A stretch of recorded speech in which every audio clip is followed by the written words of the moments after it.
What's going on, guys? Jake Teasler here. Let's look at my 2015 Mustang GT Performance Pack Premium. Now, I bought this car new in 2015, but I never did a review on it, so I figured it's about time, and I'll give you a little input after so many years, 2 years of driving it, and really the main reason why I purchased this vehicle in the first place. All right, the exterior of this car is killer. If you can't already tell, I think it just has some great lines. Just the redesign, I think, is controversial at first, but you know what? I think it just looks, it's a great looking car from a lot of different angles. Some people didn't like the front end, but I think it looks great. This is the Performance Package Premium. So the Performance Pack gets these, the splitter that's more aggressive. It gets these front and lower fangs, so the grill's a little bit more aggressive. The only thing I've really done to this thing is tint the windows and put an exhaust on it. So here are the Performance Pack wheels with those big Brembo brakes. You're also gonna get, on the premiums, you're gonna get a different, I don't know if you can see with this lighting, but this lower valence is actually body colored paint match. So if you get a base model, this is the same color as this. It's all painted. See, this is a different texture. It's a plastic that matches the side skirts and the front splitter. So that's pretty much it on the exterior. There's a lot of cues, like when you open the door, you get a reflective pony emblem that comes down onto the floor. These heat extractors are actually functional. Beautiful looking car for the money. One of the better looking cars. So let's jump inside and kind of look at the features on the inside. This has got the easy access. I don't know what Ford calls it, but it's really easy to open the door, get in and out fast. You don't have to play around as long as you got the key in your pocket. This is a premium, so you're gonna get leather seats, heated and cooled. So interior, I love this black on black. I think it just, I always wanted black on black, and it's hard to find sometimes. But if we jump in, look at the engine turn dash. So that's only on the Performance Package cars. For 15 through 17, you could only get the Performance Pack with a manual unless you did the limited edition, the 50 years limited edition. You could get a Performance Pack with the automatic in that one. Let's look at the dash lighting and everything. It's got a good startup mode. See the pony. Let's fire it up real quick so you can hear it a little bit. A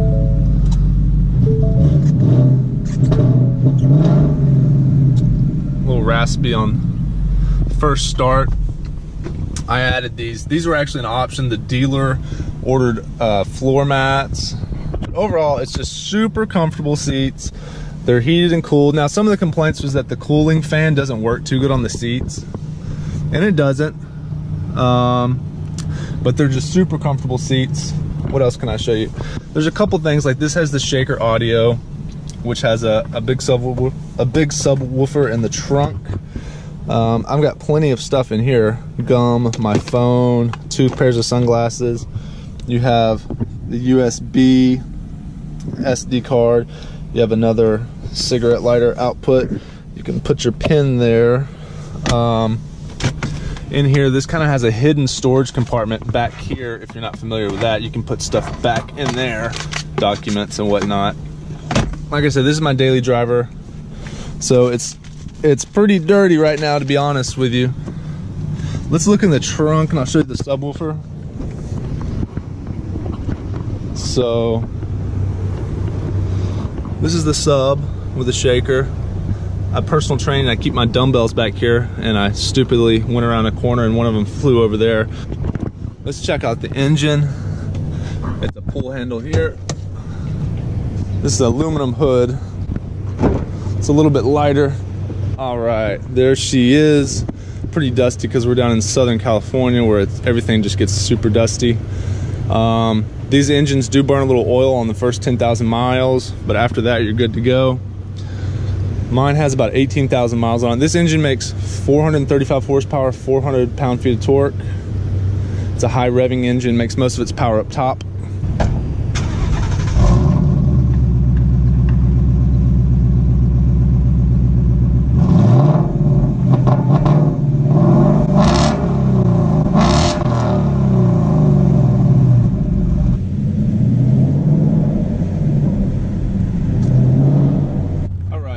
driving in rush hour traffic in West Los Angeles, where the streets are very rough.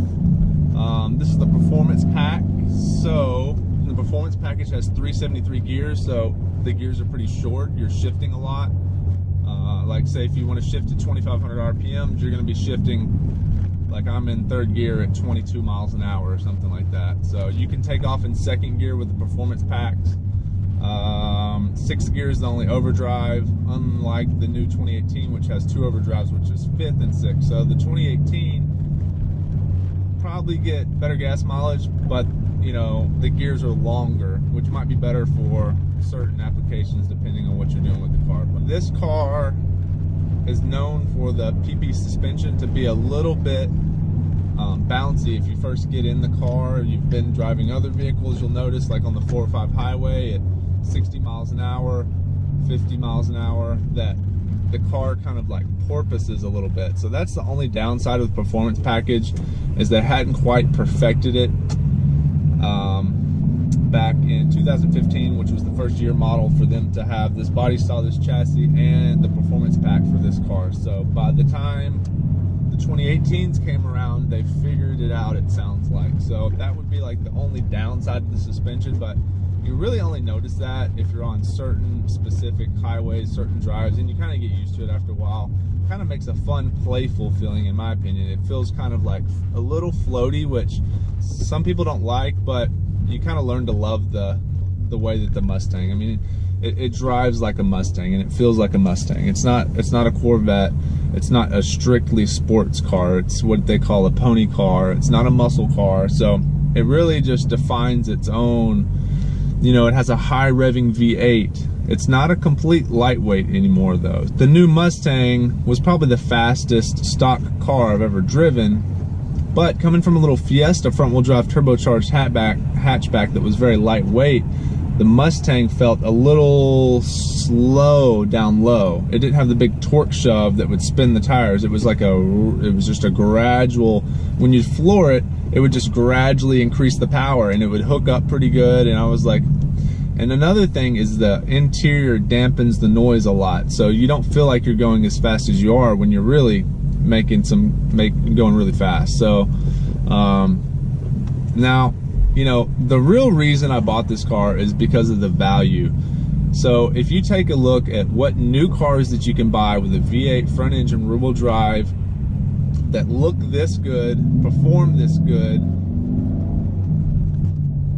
Like I said, I was looking at a few different vehicles, like a BMW, like considering like an M6. It's, you know, at the end of the day, it's way too expensive. An M4, I drove one, and you know, the engine wasn't there, and it was double the price. So I figured if it doesn't sound as good as the V8, and it's double the price, why would I do that? So my only option left was the Mustang GT, and it just checked all the boxes for the money that you pay. Now, if you get one like a year old, you'll still save like 25% of 40,000 bucks, which is like $10,000. So if you want to save $10,000, get one that's like 6 months old, and it's even a better bang for the buck. So essentially, the car looks great. It's nice and aggressive. It handles good enough. It's not a Corvette. It's not made to be a Corvette. It's made to be a car that you can get in every single day, drive to work, go to the drag strip on the weekends, go to the road course on the weekends, and not spend all your money doing it. And that's exactly what it is. And I think for the price point, they did the exterior great, they did the interior great, the drivetrain is great, it'll hold a ton of power. That's the next thing, is this drivetrain will hold crazy amounts of power. 700 wheel, 800 wheel, 900 wheel on the stock engine. I mean, it's crazy amounts of horsepower that this thing will make. So you can turn it into anything that you want. You can turn this into a road racing car, you can turn this into a drag car, you can turn this into like a do everything like Steeda does. They're into road racing, but they still put centrifugal superchargers on their cars. So you can really do whatever you want with this vehicle, and it's just, in my opinion, it's just such a great value. And I'm into value. You know, most bang for your buck, not spending too much unnecessarily. There's a nice Bronco next to me, classic Bronco. I don't guess you'll be able to see it. Maybe I can pull up a little. it's looking very nice. Those are high dollar right now. They're like collectibles. So I would not consider that a great value. This would be. Those older cars have a hard time starting and driving every day. That's why I decided to buy a newer one and sell an older one, because I need to depend on it. So it's dependable. I mean, for the money, you get something that's dependable and reliable and potential to make 700 wheel horsepower pretty easily. Did I mention it sounds great? So now let's talk about the engine. The engine is a 5-liter engine. So sometimes people think, oh, it's a V8. It's gonna be the fastest thing in the world just because it's a V8. Well, here's the thing. It's a 3,800 pound car with 5 liters of displacement. I mean, a Ford Ranger has a 4-liter engine. I'm not sure the current one, but they used to have a 4-liter naturally aspirated engine. So that's only 1 liter smaller than this engine. Now, if you look at it that way, like a G35 has a 3.5 liter naturally aspirated V6, right? And I'm assuming those are a little bit lighter than these. So you have to consider the size of the engine. So don't have expectations that this is going to be a tire shredding torque monster, because it's just not. It's not the design of the engine. The engine is made to rev high, get good gas mileage, make the most out of the engine displacement. So they're trying to make the most out of that 5 liters of displacement. So in increasing the revs to make more horsepower, you're losing a little bit of torque down low. And that's totally cool. Like, you know, how else are you gonna get 435 horsepower? Now they're making 460 horsepower out of 5 liters. So they're doing more with less, and by doing that, it doesn't have torque like, you know, it doesn't have crazy torque at 2,000 RPMs. Anything above 3,500, it has great power. But if you're expecting it to just roast the tires at, you know, 1,000 RPMs, it's just not going to do it.